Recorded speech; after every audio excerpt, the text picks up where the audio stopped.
새벽마다 다리에 쥐가 나서 잠을 설치시는 분들, 마그네슘도 바나나도 소용없으셨죠? 오늘 그 진짜 원인과 딱 3초 만에 해결하는 방법 알려드립니다. 더 이상 밤마다 고통받지 마세요. 안녕하세요, 여러분. 오늘도 건강하게 지내고 계신가요? 오늘은 정말 많은 분들이 고통받고 계시는 문제에 대해 이야기해 볼까 합니다. 바로 밤에 자다가 갑자기 하고 다리에 쥐가 나서 깜짝 놀라 깨시는 경험 다들 있으시죠? 얼마 전에 제 진료실에 오신 박 어르신 72세이신데요. 이분이 이런 말씀을 하시더라고요. 선생님, 저 요즘 밤마다 다리에 쥐가 나서 잠을 한숨도 못 자요. 남편이 깜짝깜짝 놀라서 옆에서 같이 못 자겠대요.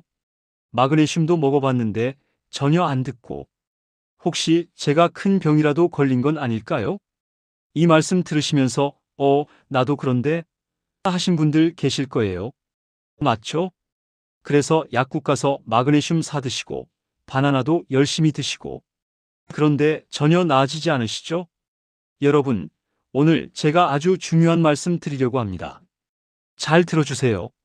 60대 이후에 발생하는 야간 다리 경련, 이건 마그네슘 부족이 아닙니다. 진짜 원인은 따로 있어요. 그리고 더 중요한 건 어떤 경우에는 절대로, 정말 절대로 다리를 주무르면 안 되는 위험한 신호도 있다는 겁니다. 오늘 이 영상 끝까지 보시면 지금 당장 쥐가 났을 때 딱 3초 만에 해결하는 방법, 그리고 평생 재발 없이 편하게 주무시는 방법까지 다 알려드릴게요. 자, 그럼 시작해 볼까요? 자, 먼저 왜 마그네슘을 먹어도 안 듣는지부터 설명해 드릴게요. 젊으신 분들, 20대, 30대 분들이 운동 후에 다리에 쥐가 나는 건 맞아요. 마그네슘 부족일 수도 있어요. 땀을 많이 흘리면서 미네랄이 빠져나갔으니까요. 그런데 60대, 70대 어르신들이 밤에 자다가 나는 쥐는 이게 완전히 다른 메커니즘입니다. 우리 몸의 근육이라는 게 어떻게 움직이냐면 신경에서 신호를 보내는 거예요. 쉽게 말씀드리면 자동차 생각해 보세요. 근육을 수축시키는 신경, 이건 엑셀입니다. 힘내라, 움직여라 하고 신호를 보내는 거죠. 그런데 또 근육을 이완시키는 신경도 있어요. 이건 브레이크입니다. 이제 그만 쉬어라 하고 신호를 보내는 거예요. 젊을 때는 이 엑셀과 브레이크가 아주 잘 작동합니다. 균형이 딱딱 맞아요. 그런데 나이가 들면서 특히 60대에 넘어가면서 브레이크를 담당하는 신경 센서가 고장이 나기 시작하는 겁니다. 그러니까 엑셀은 계속 밟히는데 브레이크가 안 걸리니까 근육이 계속 수축만 하는 거예요. 이게 바로 쥐가 나는 겁니다. 마그네슘 문제가 아니라 신경 시스템 자체가 노화된 거죠. 이제 이해되시죠? 그래서 마그네슘을 아무리 드셔도 소용이 없는 겁니다. 그런데 여기서 중요한 게 하나 더 있어요. 왜 하필 밤에 자는 동안에 쥐가 날까요? 자는 동안에 우리가 이불을 덮잖아요. 특히 요즘같이 추운 겨울에는 두꺼운 이불을 덮으시죠. 그러면 이불의 무게 때문에 발끝이 자꾸 아래로 눌립니다. 이 자세를 전문 용어로는 족저굴곡이라고 하는데 어렵죠? 그냥 발끝이 아래로 쭉 내려간 자세라고 생각하시면 돼요.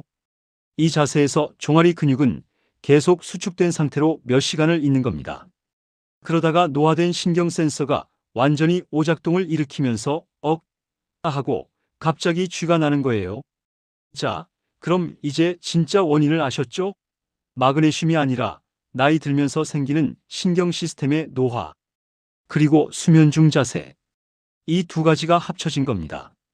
자, 이제 가장 중요한 부분입니다. 여러분, 집중해 주세요. 대부분의 야간 다리 경련은 큰 문제가 아닙니다. 불편하지만 위험하진 않아요. 그런데 어떤 경우에는 생명을 위협하는 심각한 질환의 신호일 수 있습니다. 특히 이럴 때는 절대로, 정말 절대로 다리를 주무르거나 마사지하면 안 됩니다. 자칫하면 혈전이 떨어져 나가서 폐나 뇌로 가서 큰일 날 수 있어요.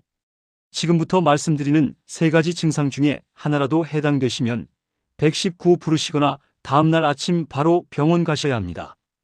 꼭 기억하세요. 첫 번째, 심부정맥 혈전증입니다. 이건 쉽게 말씀드리면 다리 깊은 곳에 있는 혈관에 피떡, 그러니까 혈전이라는 게 생긴 거예요.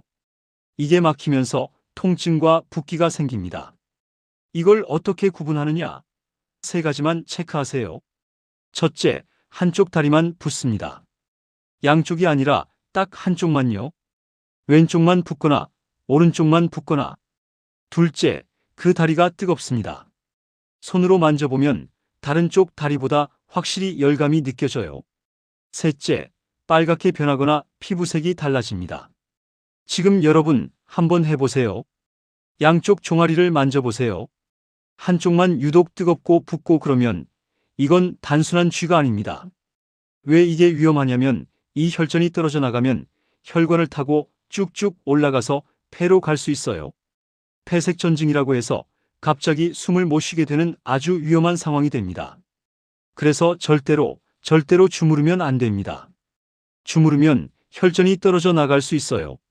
두 번째, 말초동맥 질환입니다. 이건 다리로 가는 동맥혈관이 좁아지거나 막혀서 피가 제대로 안 내려가는 병이에요. 주로 당뇨병이나 고혈압, 고지혈증이 오래되신 분들한테 많이 생깁니다. 이건 어떻게 알 수 있냐? 이것도 세 가지만 기억하세요. 첫째, 다리가 차갑습니다.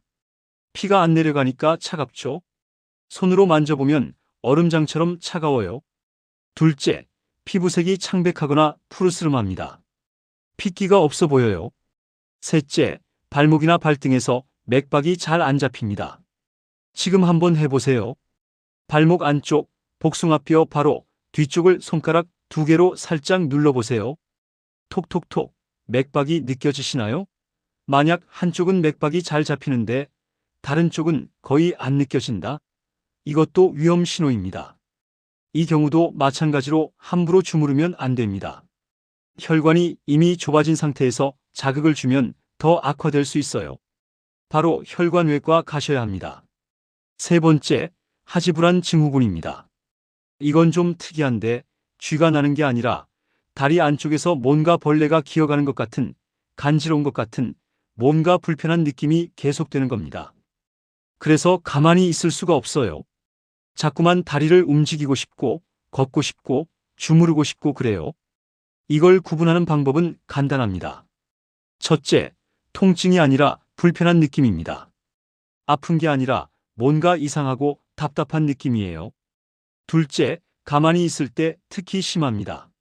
자려고 누우면 더 심해져요. 셋째, 움직이면 좀 나아집니다. 일어나서 걷거나 다리를 주무르면 잠깐 괜찮아지는 것 같아요. 이런 증상이 있으시면 이건 신경과에서 치료받으셔야 합니다. 철분 부족이나 도파민 이상 때문에 생기는 병이거든요. 약물 치료가 필요해요. 자, 정리할게요. 이 세 가지 꼭 기억하세요. 한쪽만 붓고 뜨겁다. 이건 심부정맥 혈전증. 차갑고 창백하고 맥박이 약하다. 이건 말초동맥 질환. 벌레 기어가는 느낌이 나고 가만히 있을 수 없다. 이건 하지불안 증후군. 이 중 하나라도 해당되면 절대 주무르지 마시고 바로 병원 가세요. 이건 정말 중요한 얘기입니다. 자, 이제 다행히 위험한 증상은 없다. 그냥 단순한 야간 다리 경련이다. 그러면 어떻게 하면 되는지 알려드릴게요. 지금부터 말씀드리는 방법은 정말 효과가 엄청납니다. 제가 환자분들한테 알려드리면 다들 와, 진짜 되네요 하고 놀라세요. 핵심은 딱 하나입니다. 주무르지 마세요. 많은 분들이 쥐가 나면 본능적으로 아픈 부위를 주무르잖아요. 그런데 이게 오히려 근육을 더 자극해서 경련을 심하게 만들 수 있어요. 우리가 해야 할 건 근육을 이완시키는 겁니다. 그러려면 뇌에다가 반대 신호를 보내야 해요. 첫 번째 방법, 상호 억제법입니다. 이름은 어려운데 방법은 아주 간단해요. 자, 저 지금 여러분께 보여드릴게요. 따라 해보세요. 쥐가 난 쪽 다리를 쭉 펴고 발가락을 손으로 잡습니다. 그리고 천천히, 아주 천천히 자기 몸 쪽으로 당겨주세요. 이때 중요한 건 절대 빠르게 확 당기면 안 됩니다. 천천히, 부드럽게 5초 정도에 걸쳐서 당겨주세요. 그러면 느낌이 오실 거예요. 종아리 뒤쪽이 쭉 늘어나는 느낌. 이게 바로 근육을 이완시키는 자세입니다. 왜 이게 효과가 있냐면 우리 근육에는 기랑근이라는 게 있어요. 쉽게 말해 반대편 근육이죠. 종아리 근육이 수축하면서 쥐가 났다. 그럼 반대편 근육, 정강이 앞쪽 근육을 수축시키면 종아리는 자동으로 이완됩니다. 이게 바로 상호 억제 원리예요. 손이 안 닿으시는 분들은 벽이나 침대 발치에 발바닥을 대고 몸을 앞으로 기울이셔도 똑같은 효과가 있어요. 이렇게요. 벽에 발을 딱 대고 무릎은 쭉 펴고 몸을 천천히 앞으로 기울이면 종아리가 쭉 늘어나죠. 똑같은 원리입니다. 두 번째 방법은 좀 신기한데 인중을 자극하는 겁니다. 인중이 어딘지 아시죠? 코 밑하고 입술 위 사이, 여기 움푹 들어간 곳이 인중입니다. 여기를 손톱으로 강하게 눌러주세요. 아프게요? 정말 아프게 눌러야 합니다. 왜 이게 효과가 있냐? 이건 뇌를 속이는 겁니다. 우리 뇌는 동시에 두 군데 통증을 처리하기 어려워요. 그래서 더 강한 자극, 즉 인중의 통증에 집중하다 보면 다리의 경련 신호가 약해지는 거예요. 그 사이에 근육이 이완되면서 쥐가 풀립니다. 이거 정말 신기하게 잘 듣습니다. 특히 밤에 갑자기 쥐가 나서 움직이기 힘들 때 누운 자세에서도 바로 할 수 있어서 좋아요. 인중만 꾹 누르면 돼요. 10초 정도 세게 눌러보세요. 자, 이 두 가지 방법 꼭 기억하세요. 발가락을 몸쪽으로 천천히 당기기, 그리고 인중을 손톱으로 10초간 세게 누르기. 지금 당장은 괜찮으시더라도 나중에 쥐가 나면 이 영상 다시 찾아보시고 따라하세요. 진짜 효과 있습니다. 자, 응급처치 방법도 알았고, 이제 가장 중요한 거 알려드릴게요. 어떻게 하면 재발을 막을 수 있는가? 세 가지만 실천하시면 됩니다. 어렵지 않아요. 첫째, 드시는 음식입니다. 마그네슘 이제 그만 드시고 대신 비타민 B군과 타우린이 풍부한 음식을 드세요. 비타민 B, 특히 B1, B6, B12는 신경 기능을 회복시키는데 아주 중요합니다. 우리가 아까 신경 센서가 고장났다고 했잖아요. 이걸 고치려면 비타민 B가 필요해요. 어디에 많이 들어있냐? 돼지고기, 닭고기, 계란, 우유, 그리고 특히 조개류, 바지락, 굴, 홍합 이런 거요. 생선도 좋고요. 그리고 타우린. 타우린은 근육 피로를 회복시키고 경련을 예방하는 데 아주 좋습니다. 어디에 많냐? 오징어, 문어, 조개류, 이런 해산물에 특히 많아요. 그러니까 일주일에 두세 번 정도는 해산물 드시는 게 좋아요. 오징어 볶음이나 조개탕 같은 거 해 드시면 딱입니다. 바나나는요? 칼륨은 좋지만 다리쥐 예방에 직접적인 효과는 크지 않아요. 드셔도 되는데 이것만 먹는다고 해결되진 않습니다. 둘째, 주무시는 환경을 바꾸세요. 아까 말씀드렸죠? 무거운 이불이 발을 누르면서 족저굴곡 자세가 된다고요. 그럼 이불을 가볍게 바꾸면 되는 겁니다. 요즘 좋은 이불 많잖아요. 가볍고 따뜻한 거. 거위털 이불이나 극세사 이불, 이런 걸로 바꾸시면 발의 압박이 훨씬 줄어듭니다. 그리고 하나 더 좋은 방법이 있어요. 발목 밑에 쿠션이나 작은 베개를 하나 받쳐두는 겁니다. 이렇게 하면 발이 자연스럽게 중립 자세를 유지하게 돼요.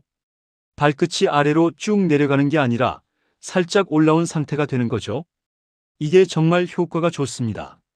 환자분들한테 이거 추천해드리면 다들 선생님, 정말 안 나네요 하세요. 쿠션은 두꺼울 필요 없어요. 수건 두세 개 돌돌 말아서 발목 밑에 받쳐두셔도 됩니다. 셋째, 자기 전에 30초만 스트레칭 하세요. 아주 간단한 겁니다. 종아리를 쭉쭉 늘려주는 거예요. 벽에 손을 대고 한쪽 다리는 앞으로 구부리고 다른 쪽 다리는 뒤로 쭉 뻗어요. 뒤에 있는 다리의 무릎은 쭉 펴고 발 뒤꿈치는 바닥에 딱 붙이고요. 이 상태로 20초 정도 있으세요. 종아리 뒤쪽이 당기는 느낌이 오시죠? 이거 양쪽 다리 다 해주시면 돼요. 하루에 딱 한 번, 자기 전에만 하셔도 충분합니다. 이렇게 근육을 미리 이완시켜 놓으면 자는 동안 경련이 날 확률이 확 줄어듭니다. 자, 정리해 볼까요? 비타민 B와 타우린 풍부한 음식, 해산물과 돼지고기를 드시고 가벼운 이불로 바꾸고 발목 쿠션을 사용하고 자기 전 30초 스트레칭. 이 세 가지만 꾸준히 하시면 정말 큰 효과 보실 겁니다. 제가 장담합니다. 자, 마지막으로 하나만 더 말씀드리고 마무리할게요. 혹시 약 드시는 거 있으신가요? 고지혈증약, 혈압약, 이뇨제 같은 거요? 네, 가능합니다. 특히 스타틴 계열의 고지혈증약이나 이뇨제는 부작용으로 다리 경련을 유발할 수 있어요. 만약 약을 드시기 시작한 이후부터 쥐가 자주 난다? 그러면 주치의 선생님께 꼭 말씀드리세요. 약을 바꾸거나 용량을 조절하면 나아질 수 있습니다. 절대 혼자 판단해서 약을 끊으시면 안 돼요. 꼭 의사와 상의하세요. 자, 그럼 오늘 배운 내용 핵심만 딱 세 줄로 정리해 드릴게요. 잘 들으시고 꼭 기억하세요. 첫째, 60대 이후 야간 다리 경련은 마그네슘 부족이 아니라 신경 노화 때문입니다. 둘째, 한쪽만 붓고 뜨겁거나 차갑고 맥박이 약하거나 벌레 기어가는 느낌이 들면 절대 주무르지 말고 바로 병원 가세요. 셋째, 쥐가 났을 땐 발가락을 몸쪽으로 당기거나 인중을 누르고 평소엔 해산물 먹고 발목 쿠션 쓰고 스트레칭 하세요. 여러분, 밤마다 다리 아파서 깨는 그 고통, 저도 잘 압니다. 정말 힘드시죠? 하지만 오늘 배우신 방법들 꾸준히 실천하시면 분명히 좋아지실 겁니다. 다시 푹 주무실 수 있어요. 오늘 영상이 도움이 되셨다면 좋아요 꾹 눌러주시고 주변에 다리 경련으로 고생하시는 분들 계시면 꼭 이 영상 공유해 주세요. 그리고 궁금한 거 있으시면 댓글로 남겨주시면 제가 하나하나 다 읽어보고 답변해 드릴게요. 그럼 다음 영상에서 또 뵙겠습니다. 오늘도 건강하세요. 감사합니다.